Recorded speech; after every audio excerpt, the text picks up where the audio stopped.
तो चलिए शुरू करते हैं चैप्टर 7 ऑल्टरनेटिंग करंट से। इस वीडियो लेक्चर में हम लोग चैप्टर 7 और चैप्टर 8 दोनों का जितना भी फार्मूलाज होगा सब देखेंगे। ठीक है, आइए शुरू करते हैं फर्स्ट फार्मूला से। ईएमएफ या voltage is equals to V not sine omega t. ये V not sine omega t क्या, साइन ओमेगा टी क्या बताना चाह रहा है? साइन आपको पता है चेंजिंग फंक्शन होता है, ठीक है, अप डाउन ऐसे प्लस माइनस जा रहा होता है।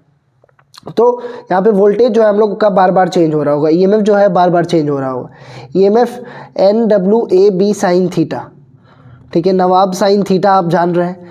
और हम लोग क्या ओमेगा को थीटा बाई टी लिख सकते हैं, मतलब थीटा को ओमेगा टी लिखा जा सकता है। ठीक है, वहीं से ये फॉर्मूला आ रहा है, मतलब एन डब्ल्यू ए बी जो है वो वी नॉट है।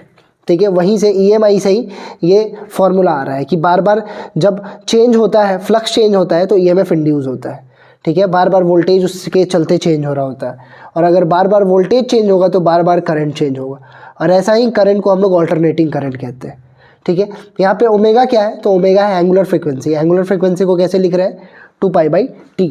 ठीक है, वी नॉट और आई नॉट जो है वो पीक वोल्टेज। ठीक है, तो साइन के आगे जो लिखा रहता है, अगर वोल्टेज वाला बात है तो ये पीक वोल्टेज कहलाएगा, और साइन के आगे करंट वाला अगर बात है तो वो पीक करंट कहलाएगा। ठीक है, इसमें दो इंपॉर्टेंट चीज़ है, आरएमएस।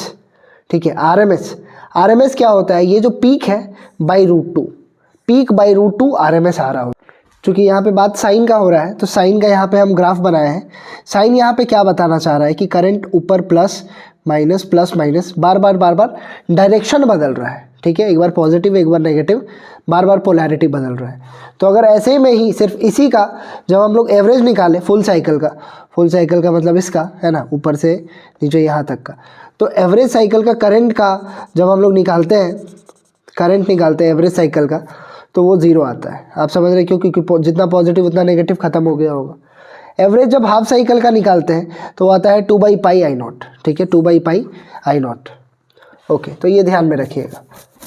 यहाँ पे फिर है एक्सएल क्या होता है? ओमेगा एल के बराबर। एक्सएल क्या है? यहाँ पे एक्स यहाँ पे रिप्रेजेंट कर रहा है रिएक्टेंस को। ठीक है, किसका रिएक्टेंस है? तो ये जो रिएक्टेंस है ये है इंडक्टर का रिएक्टेंस है। तो इस रिएक्टेंस को इंडक्टिव रिएक्टेंस कहते हैं, और इंडक्टिव रिएक्टेंस क्या है? Omega L. ओमेगा क्या है? वही एंगुलर फ्रीक्वेंसी। फिर एक्ससी क्या है? तो ये भी रिएक्टेंस है, लेकिन कौन सा? सी वाला, कैपेसिटिव रिएक्टेंस है, 1/ωc। इसका ये उल्टा है। ठीक है, समझ रहे हैं? ये सीधा मतलब डायरेक्टली प्रोपोर्शनल है ओमेगा के, और ये इन्वर्सली प्रोपोर्शनल है ओमेगा के। ठीक है, अब यहाँ पे एक टर्म आता है Z, जिसको हम लोग कहते हैं इम्पिडेंस।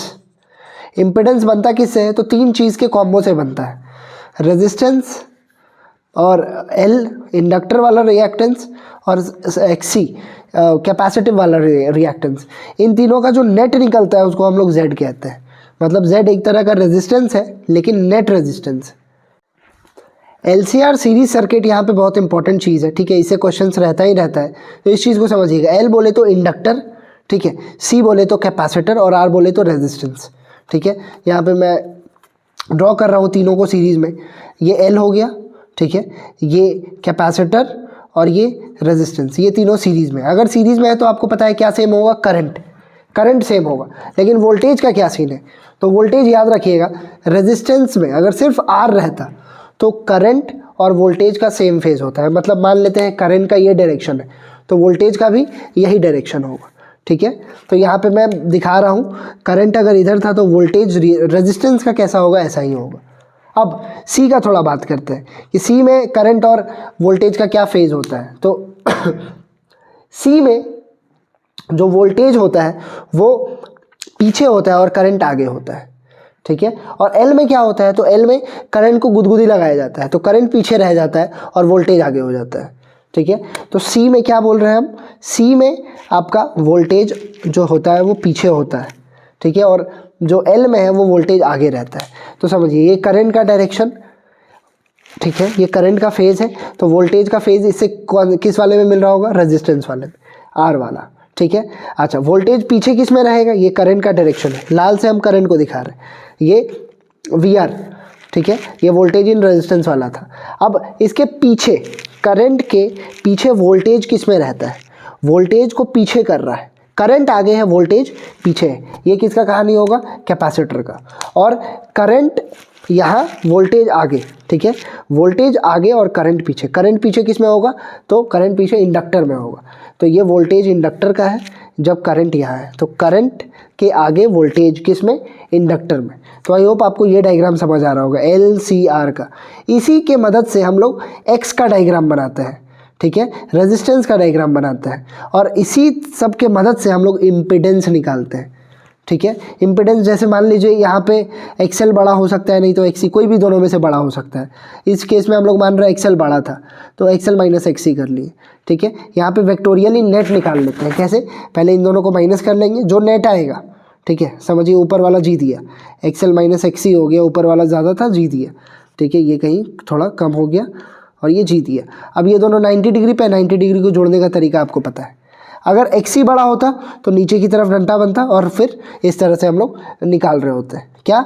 इम्पीडेंस। अच्छा, यहाँ पे एक और चीज़ देखिए कि लेकिन अगर XC और XL जब बराबर हो जाता है, ये दोनों ख़त्म हो जाता है, ठीक है, तो जो कंडीशन प्राप्त होता है उसको रेजोनेंस कंडीशन बोलते हैं। और वैसा कब हो सकता है? जब आपका एंगुलर फ्रीक्वेंसी 1/√L.C हो जाए।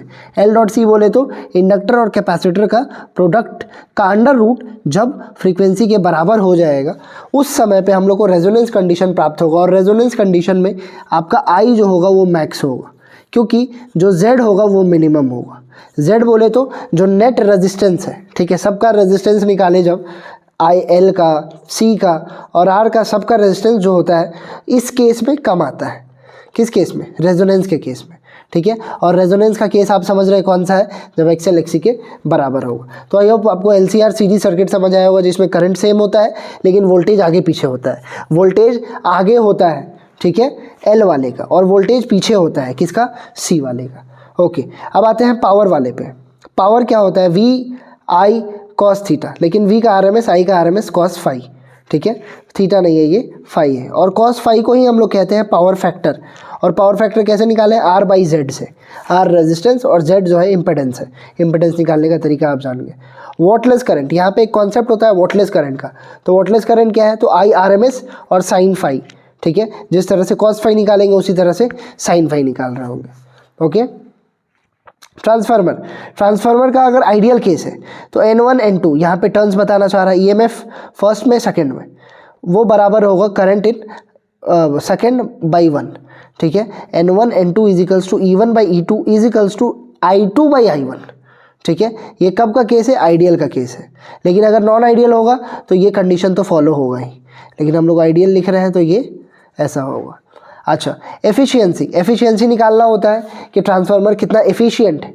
तो एफिशिएंसी के लिए हम लोग क्या निकालते हैं? पहले पावर आउटपुट, और उसको कंपेयर करेंगे पावर इनपुट से, इनटू 100 परसेंटेज निकाल के आपको दे दे रहा होगा, ठीक है। तो आई होप आपको अल्टरनेटिंग करंट पूरा समझ आया होगा। आइए देखते हैं EM वेव्स। तो आइए देख लेते हैं चैप्टर 8 इलेक्ट्रोमैग्नेटिक वेव्स का सारा फॉर्मूला। सबसे पहला जो फॉर्मूला है वो है डिस्प्लेसमेंट करंट का। I stands for current and D stands for displacement current. तो डिस्प्लेसमेंट करंट है क्या? Epsilon nought d phi e by d t. D phi क्या बताना चाह रहा है कि जो फ्लक्स का चेंज है, कौन सा फ्लक्स? इलेक्ट्रिक फ्लक्स का change with respect to time. और एप्सिलॉन नॉट जब उसे मल्टीप्लाई कर दे रहे होगे तो क्या आ रहा होगा? आपका करंट। और कौन सा करंट? Displacement current. फिर यहाँ पे आता है मैक्सवेल्स इक्वेशंस। मैक्सवेल्स इक्वेशन जब कहते हैं तो 4 इक्वेशन। इन्होंने पूरा क्लास 12th का फिजिक्स पढ़ा है। सबसे अच्छा से जो क्लास 12th का फिजिक्स जानते हैं वो है मैक्सवेल। सारा जितना लॉज है सबको ये उठा के रख दिए और ये चारों लॉज उन्हीं के नाम पे है। पहला वाला जो है वो है गॉस लॉ, ठीक है। गॉस लॉ मैक्सवेल्स इक्वेशन का 4 इक्वेशन का पहला पार्ट है, ठीक है, जो कि क्या होता था? Flux Q enclose by epsilon not. Flux को ई डॉट ए लिख सकते हैं, है ना। ds यहाँ पे एरिया को रिप्रेजेंट कर रहा है। फिर जो मैग्नेटिज्म एंड मैटर है उससे, मैग्नेटिज्म एंड मैटर से जो गॉस लॉ आता था क्या होता था? b dot d a is equals to 0। 0 हमेशा क्या बताना चाहता था? कि मोनोपोल डज नॉट एग्जिस्ट, ठीक है। और यहाँ पे जो लेंज लॉ से, फेराडे लॉ, लेंज लॉ से क्या आया है कि EMF तब आता है जब आपका मैग्नेटिक फील्ड में चेंज होता है विथ रिस्पेक्ट टू टाइम, ठीक है। और लास्ट जो है एम्पियर, ये बहुत इंपॉर्टेंट भी है, ampere Maxwell's equations. Amperes equations क्या था? एम्पियर का अगर इक्वेशन सिर्फ कहे तो एम्पियर सर्किटल लॉ क्या था? b dot d l is equals to mu nought times I enclosed, है ना, आई कंडक्टर वाला, ये था, लेकिन यहाँ पे IC प्लस ID आ जाता है, ठीक है। ये इनके एक एक्सपेरिमेंट से प्रूव हुआ कि डिस्प्लेसमेंट करंट भी होता है, कैपेसिटर के बीच में डिस्प्लेसमेंट करंट आ जाता है, जो कि ये है करेक्ट फॉर्म। और चूंकि मैक्सवेल ने सही किया था, तो एम्पेयर का जो इक्वेशन है उसको पूरा कंप्लीटली हम लोग एम्पेयर मैक्सवेल्स इक्वेशंस कहते हैं, ठीक है। फिर यहाँ पे आइए ई नॉट यहाँ पे क्या बता रहा है, इलेक्ट्रिक फील्ड को, और ये बी नॉट मैग्नेटिक फील्ड को, सी यहाँ पे स्पीड ऑफ लाइट है।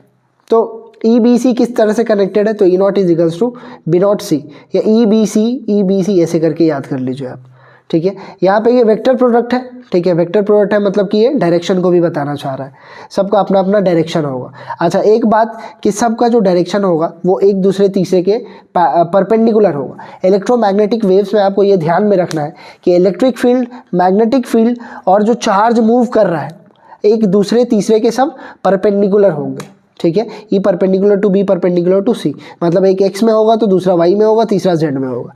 पॉजिटिव नेगेटिव चलेगा, लेकिन x y z तीनों रहना चाहिए। जैसे यहाँ पे ये क्या बता रहा है, इक्वेशन से मैं एग्जांपल के लिए दिखा रहा हूँ, डायरेक्ट ये इक्वेशन से भी क्वेश्चन पूछ सकता है।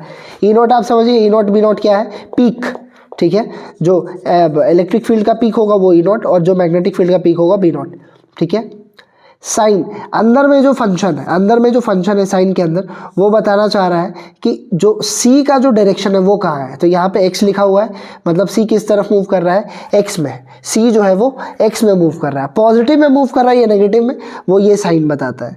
जैसे ये प्लस और माइनस ऑड है, ठीक है, माइनस में है तो माइनस है मतलब वो प्लस की तरफ होगा, माइनस का मतलब प्लस, और अगर प्लस यहाँ पे होता तो माइनस की तरफ मूव कर रहा होता, ठीक है। अच्छा, ई का जो डायरेक्शन है वो कहाँ है, जे कैप में, ठीक है। ई खुद कहाँ जा रहा है, वाई में, और बी कहाँ है, के कैप में, बाहर की ओर, ठीक है, आपकी ओर आता होगा, ओके। यहाँ पे फिर देखिए यूई यहाँ क्या बताना चाह रहा है, एनर्जी को, क्योंकि आपको पता है वेव्स है, वेव्स क्या खुद में कैरी करते हैं, एनर्जी, और एनर्जी किस फॉर्म में होगा, इलेक्ट्रिक फील्ड के फॉर्म में या तो मैग्नेटिक फील्ड के फॉर्म में। तो जो इलेक्ट्रिक फील्ड का जो एनर्जी है, ठीक है, एनर्जी डेंसिटी है वो क्या है, हाफ एप्सिलॉन नॉट ERMS का स्क्वायर, ठीक है। और यूबी वाला जो है, यूबी बोले तो मैग्नेटिक फील्ड का जो एनर्जी पर यूनिट वॉल्यूम होगा, एनर्जी डेंसिटी होगा, वो क्या होगा, हाफ, यहाँ पे एप्सिलॉन नॉट जो है यहाँ पे 1/μ0 आता है, BRMS का स्क्वायर।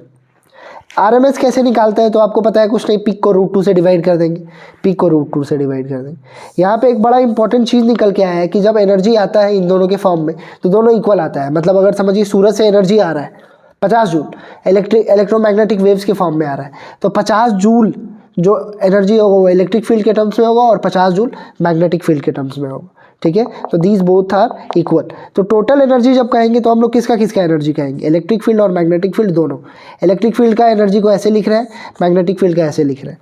आपको पता है दोनों अगर इक्वल है तो दोनों को जोड़ के हम लोग लिख सकते हैं एक के टर्म्स में, ठीक है। हाफ हाफ कट जाएगा, तो या तो सिंगल में ये आ जाएगा या तो सिंगल में ये आ जाएगा, ठीक है। और अगर कोई RMS के टर्म्स में नहीं लिखना चाहे, कोई पीक के टर्म्स में लिखना चाहे, तो हम लोग और हाफ वहाँ पे डाल दे रहे होंगे, तो ये 1/4 हो जाएगा, ठीक है। ये 1/4 और ये भी 1/4, और दोनों चूंकि इक्वल है तो दोनों को जब जोड़ रहे होंगे तो वो half epsilon not E not का स्क्वायर। तो जब नॉट के टर्म्स में लिख रहे हैं, समझ रहे हैं, ई नॉट और इसके टर्म्स में जब लिख रहे हैं तो फिर वो √2 का फासला आ जाता है, ठीक है, √2 का फासला आ जा रहा होगा। चूंकि स्क्वायर है तो √2 तोड़ के निकल रहा होगा, 2 बच जा रहा होगा। तो आई होप आपको पूरा चैप्टर 7 और चैप्टर 8 बड़े अच्छे से समझ आया होगा। आप चैनल को सब्सक्राइब कीजिए और शेयर कीजिए अपने दोस्तों के साथ, जिनका JEE का एग्ज़ाम है, नीट का